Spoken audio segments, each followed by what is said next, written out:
नमस्कार. मी प्रणामकार कवी शामराव रामचंद्र कुलकर्णी. माझी आपणासमोर स्वच्छतेचे सार ही कविता सादर करत आहे.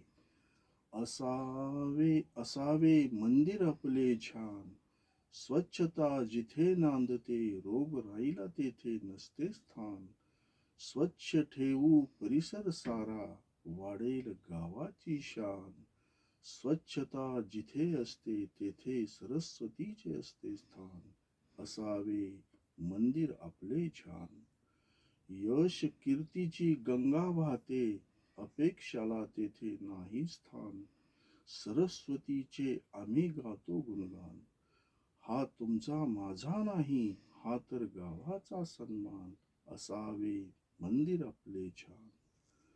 देश आपला कृषी प्रधान, गावोगावी राबवितो स्वच्छता अभियान. आरोग्य स्वच्छतेचा अलंकार, जाणून घ्या प्रत्येक शब्दाचे हे सार. मिळेल गावाला आपल्या शासनाचा पुरस्कार. तळमळीने सांगतो तुम्हा मी प्रणामकार. स्वच्छता नांदो सदैव येथे, हेच मागतो दान. असावे मंदिर आपले छान. असावे मंदिर आपले छान. धन्यवाद. जर आपल्याला माझी कविता आवडली असेल, लाईक करा, शेअर करा, सबस्क्राईब करा.